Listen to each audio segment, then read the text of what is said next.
Hi all welcome to food for all. இன்றைக்கி நம்ம சேனலில் ரொம்பவே சிம்பிள் அண்ட் டேஸ்டியான சேமியாவை வச்சு ஒரு குயிக்கான ஒரு பிரேக்ஃபாஸ்ட் ரெசிபி தான் பார்க்க போகிறோம். இதுக்கு நான் இன்றைக்கி கம்பு சேமியா எடுத்திருக்கேன். இது நம்ம பேக்கெட்லேயே கிடைக்கும் சூப்பர் மார்க்கெட்டில். அதில் அது மூழ்கிற அளவுக்கு தண்ணி ஊற்றி ஒரு 2 மினிட்ஸ் மட்டும் சோக் பண்ணால் போதும். ரொம்ப நேரம் சோக் பண்ணிங்கன்னா அது ஒரு மாதிரி சதன்னு ஆயிரும். இப்போ ஊற்றிட்டு லைட்டாக ஒரு ஷேக் பண்ணிவிட்டு அப்படி 2 மினிட்ஸ் வச்சு எடுத்து அதை லைட்டாக புழிஞ்சிக்கலாம். அதாவது ரொம்ப அழுத்தி புழிஞ்சிடக்கூடாது. தண்ணியை மட்டும் அப்படி ட்ரைன் பண்ணி எடுத்துகிட்டு இட்லி பாத்திரத்தில் தண்ணி வச்சுட்டு ஆவி வந்ததுக்கப்புறமா மேலே ஒரு துணி விரிச்சிட்டு நம்ம இந்த மாதிரி சேமியாவை ஃபுல்லாக பரப்பி விட்டுறலாம்.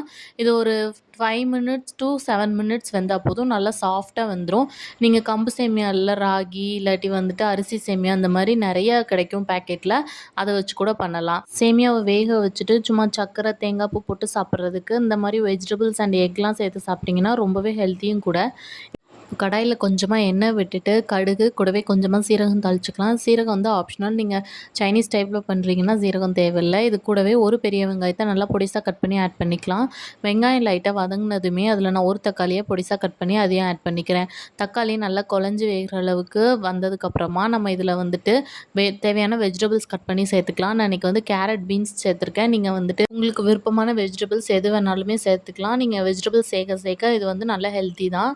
இப்போ லைட்டாக தண்ணி ஊற்றிட்டு வெஜிடபிள்ஸ் ஒரு ஹாஃப் குக் ஆகிற வரைக்கும் வேக வச்சுக்கலாம். அதுக்குள்ளே நம்ம சேமியா நல்லா வெந்துருச்சு. அதை அடுப்பை ஆஃப் பண்ணிட்டு ஒரு பாத்திரத்தில் மாற்றி உதிர்த்து வச்சுக்கலாம்.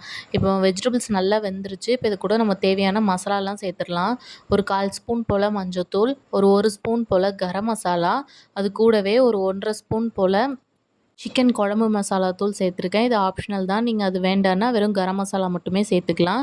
இப்போ இது எல்லாத்தையும் நல்லா ஒரு முறை மிக்ஸ் பண்ணி விட்டுட்டு லைட்டாக மசாலா அந்த காய்கறியில் கோட் ஆனதுக்கப்புறமா நான் இன்றைக்கி ஒரு 3 முட்டை சேர்த்துருக்கேன். ஒரு பேக்கெட் சேமியாவுக்கு நான் 3 முட்டை சேர்த்துருக்கேன். நீங்கள் முட்டை எக்ஸ்ட்ரா வேணாலும் சேர்த்துக்கலாம். நம்ம சாப்பிடும்போது ஒவ்வொரு பைட்டுக்குமே எக்கு கிடைக்கும்.